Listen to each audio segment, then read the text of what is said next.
Adapting a Stephen King book is no small feat. Adapting a Stephen King book successfully, well, that's a tough mountain to climb. And my next guest is one of the elite few who has actually pulled off such a daring task. Zak Hilditch wrote and directed the 2017 adaptation of Stephen King's 1922, the first novella in his 2010 collection Full Dark, No Stars. Available only on Netflix, Hilditch's adaptation preserves the gothic, bleak hopelessness of King's novella. Here's Zak Hilditch talking about working with Stephen King, actor Thomas Jane, and a whole lot of rats.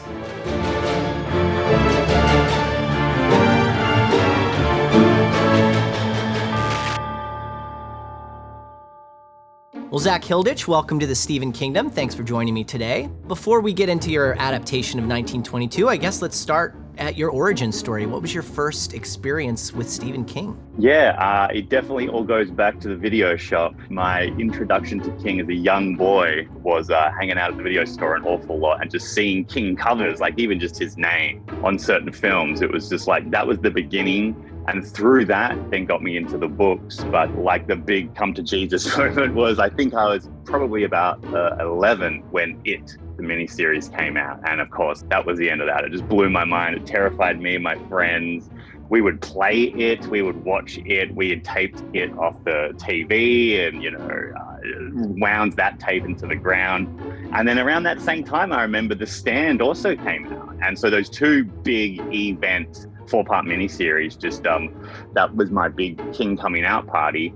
I then started reading it as not a book reader at all at that age. Like, because it was King, it was like, holy shit, I'm gonna read this very dense book. And I can't remember how much of it actually seeped in, but I did my best. But yeah, that was my real King origin tale. Luckily, I had a mum that was a real cinephile, and so I'd be allowed to stay up late and watch The Twilight Zone with her and all sorts of things that probably weren't very appropriate for a kid. But we watched a lot of movies as well. And yeah, I've been a fan ever since. So you were one of those kids who was attracted to scary stuff, not repelled by it. I think it was a two-way street. Like, I was legitimately terrified, even watching Evil Dead, like late at night. Like, it was just like so terrifying. I didn't really get much of the humor. I was just completely terrified of the scary parts of Evil Dead.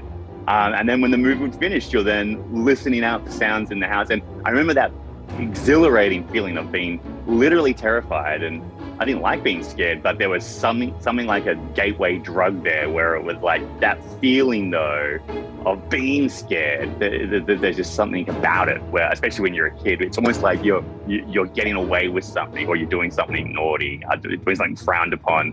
It's very taboo to be watching these things. So a bit of that rebellion also probably was there. Like, I can't believe I'm allowed to watch this shit, But then the effect of that was being truly terrified. Luckily, I'm not a serial killer, is all I can say. But I was desensitized at a very early age. Right, it's almost like a junkie going for a fix, and Stephen King is just top shelf heroin. And once you've tasted that, you just have to keep coming back for more. Totally. How did you get into filmmaking? Did you go to film school? Yeah, I went to Curtin University. I wanted to be a filmmaker, but I knew I had to get into some form of film school to then meet other people that also wanted to be filmmakers and just figure out, okay, how do you even make a film? You can only learn so much in those environments. It's then on you to, how real are you about this? And just thank God, like meeting other people that, wanted to be a cinematographer. This guy wants to be an editor, and making stuff, just making a bunch of shit all the time and succeeding and failing and failing and succeeding and then failing 10 times over. And then maybe this one succeeds and just honing it all that way. But yeah, from graduating in 2004, I then made 3 zero-budget feature films. I made zero-budget short films. We have soft financing here through state film governing bodies. So the government gives you money to make films sometimes. So sometimes you'd get a short financed and you could actually pay people. So yeah, it was just like 10 years of that pretty much before I finally made what I call my first film for realsies, which is that one over there, These Final Hours. And it was while I was waiting by the phone to find out if we got our big chunk of government money to start that journey, that I picked up Full Dark, No Stars. Like, I hadn't read a King for a while, and I was like really trying to distract myself, and I just stumbled across the cover, that amazing cover, the black cover with the woman who's all contorted, and the red Stephen King, and just the title, Full Dark, No Stars. that is such a good title. It's such a bleak title. And I opened it up and I was like, all right, I haven't read a King for a while. And first story was 1922, and I read it, and it really helped me escape, like the torture of waiting to find out if we got the money or not for these final hours. And I put it down, and I was like, yeah, Frank Darabont is going to have a field day with this story one day, because it just felt like the next Frank Darabont movie. And I went on and made my movie, and then I never in a million years thought that I'd be coming back to that story and also being granted the keys to the kingdom to make it, you know? So in regards to 1922 and adapting it, did Netflix approach you to adapt it, or was that something that you actively pursued? Luckily, through these final hours, I then had an agent and a manager, and it was opening up doors to me in the States, but things were maybe happening, not happening. Things are almost greenlit. It's, you know, it's a mug's game. Who would do it to themselves? But anyway, my mind kept going back to 1922, and I was like, you know what I'd really like to do is this King story, and no one even knew what I was talking about. And this is also before the King Naissance that was 2017 when it came out, and as did 6 other things. And it was like looked back upon in history as like the King Naissance with it and Gerald's Game and everything. I never thought that there were that many things being made that would come out at the same time. But yeah, I asked around. I got my manager to look into it, and it really wasn't hard to ascertain that no one knew what it was, no one wanted it, and no one had the rights. So I was like, oh, can I have a crack at this? I've never adapted anything before. This would be a fun one to do as my first adaptation, to see what that's even all about. And I was given 6 months to write it, get it approved by King, and then if that happened, another 6 months to set it up as a real movie to show that like we were on the right track. So I had basically a year. So it was a really fun thing to adapt because it was so cinematic anyway. That's why I wanted to make it. It was already a movie in my mind. I had to move things over here and move things over there. But yeah, I just got to work on the script. King gave it his blessing, and it was like, wow, like he's actually approved this. That was a great day. And then I was like, well, here we go, baby. Let's get this thing. Let's go, Hollywood. And then everyone said no. Not a single person wanted to make a King period movie about a guy you're kind of rooting for, but not really, who's your lead character who brutally murders his wife. People were just like, what the fuck is this? And I was like, yeah, but it's King, you know, like, isn't it great, like getting in the mind of someone as twisted as that, and actually looking for moments of empathy and the tragedy of it all between him and his son, and people just like, I don't know about this. Everyone said no. And then luckily it landed on a producer's desk. His name's Ross Dinnerstein. I'd had a few general meetings with him over my time in LA, and he loved it. And he said, look, I've got a pretty good thing with Netflix at the minute. I've made a bunch of, you know, under $2 million genre films. I think this should be the next one, the next step up for him and for me. And so I went over to LA and I went into Netflix's old office before they moved into their fancy new one, and had the most casual coffee of my life with me and Ross and this guy called Ian Brick, who's I think still there. And he just asked me a few general questions and this, that, and the other. And I was like, okay. And then it was an hour-long coffee, and then that was it. And then the next day, I get a call from Ross saying, "We're a go. He's in." So it just, you just never know, you know. And then we were really off to the races. And then we found ourselves in Vancouver in 2016 shooting the film, because where else would you go to shoot a Dust Bowl 1920s movie that's supposed to be very barren than a lush and green onset of winter Vancouver. Well, it definitely looked cold. It didn't look like fake digital breath. It really looked like you guys were shooting in the cold out there. It was a magic of cinema. Sometimes there was real stuff there, but a lot of that was VFX. Before diving into Adapt 1922, I assume you knew Stephen King would eventually read your script, your adaptation of his work. Did that color your approach to the material at all? Yeah, I think you'd be lying if you said that wasn't there, but you kind of have to just move beyond that, or else you're going to be crippled with fear. You'll never be able to move your fingers on the keyboard. You know, you've got to lose yourself in the story and just, you know, and he's just so great, because once he gives you the keys, he really does give you the keys. Tell me the keys, you It's not like he had a bunch of notes and he's like, you know, maybe we should co-write it together. It was just like, he's just got more than enough going on that it's like, okay, sure, 1922. Like, I'd love to read it. Like, and I think I did as faithful a job as I could, whilst then also transplanted into a visual experience. But again, he gave me such a great gift there, because, you know, I was going to be able to use narration. I was going to really make it quite poetic in places. Like, that was all him. It was definitely when he invented this world. Then I just like sort of did my interpretation of it, where I wanted to be faithful, but also there were moments there where I also had to like completely change things in order to make it a film, which is just what happens when you go from one medium to the other. Yeah. We then sent him a close to fine cut of the movie as we could, and I think he had a couple of notes, and they were good notes, but they weren't like, you know, they weren't you should fire your editor and do this all over again. It was just very specific notes.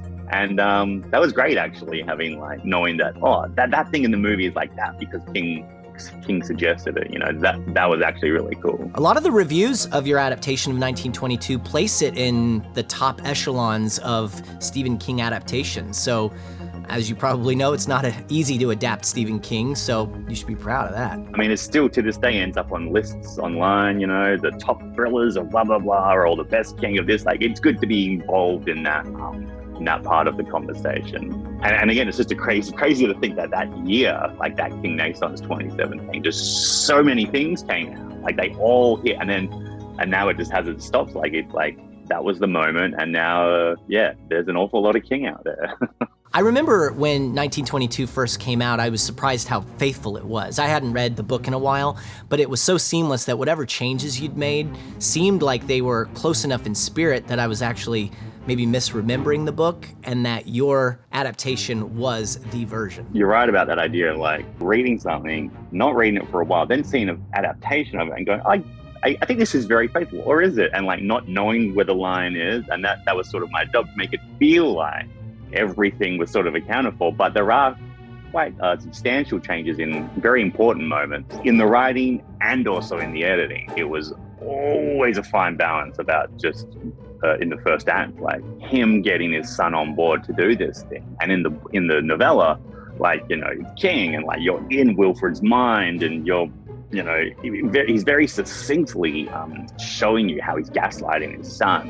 When it came to the movie, like, we needed to get to the murder as quickly as possible, because then the whole movie is about the what happens next. But we need enough of a setup so that Molly can do her thing. And I just wish there was more Molly in the movie. Like, she was just so good, like so amazing to work with. That how do we now get the audience to go along with this idea that yes, this son is capable of being like corrupted to the point where he's going to help his dad murder his mum. So the way that all goes down in the book is quite different, even down to the small things, like when she slaps his face in the movie. It's at a dinner, but you know, in the book, I think like he's just come back from school and she's constantly at him, and like Wilfred's just sitting back, letting that sort of play its course and watching how he can manipulate it. And then all of that good stuff that's going on with King's words about that, I'm then going, okay, but I've got to pull all that off in a dinner scene where, like, with one glance, like, you can see Thomas is keeping his mouth shut, but then side glances his son, and he's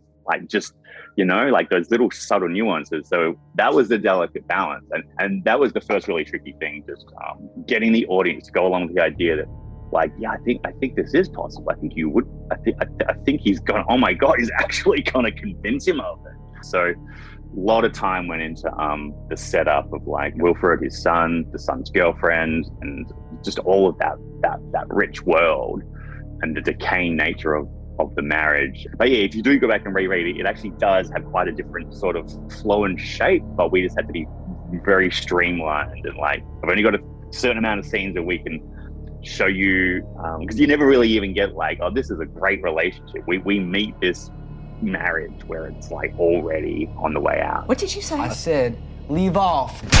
It's not great, and then it only gets less great as that first act goes on.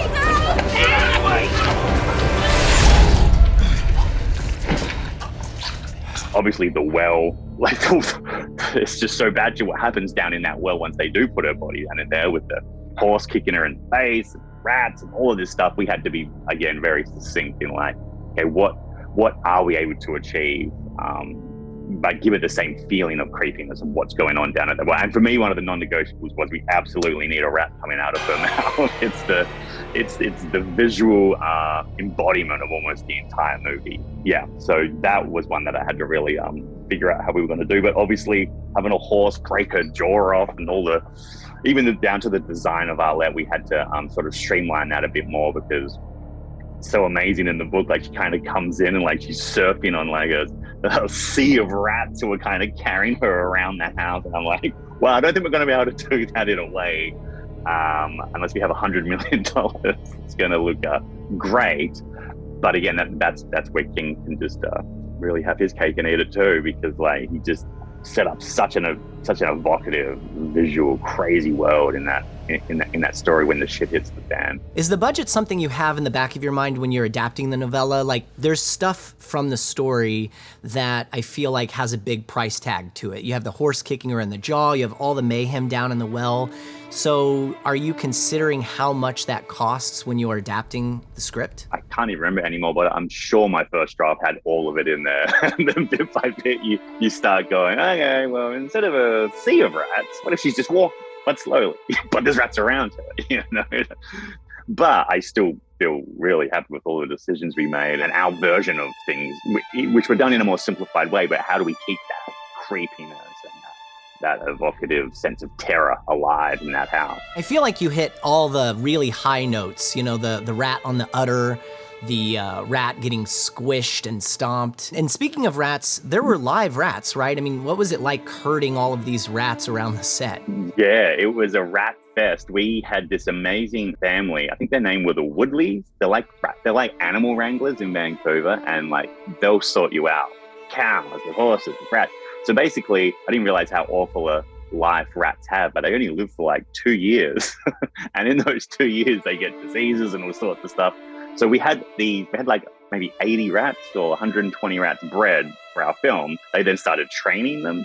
And then, like what you see is like all real rats. Because again, we weren't going to be able to like do fake animated rats on our budget. It wasn't ever going to look great. But then obviously like the one that he stomps on, not a real rat, but that was like a live grenade almost, just full of blood and guts that he has to stomp on. But yeah, like what you see is like, that's a real rat coming out of a fake bottom half of Molly Parker's mouth, but really coming out of a mouth, and the tail. Like, you were never going to get all that stuff if you were trying to do too much trickery. It's like they had to be real proper sized rats. And yeah, there was a lot of them. Filming with rats will definitely slow down your day, that's for sure. It was a bit of a shit show, but we got some really good stuff. I did want to talk about Thomas Jane. So he's no newbie to Stephen King adaptations. We have to go to Derry.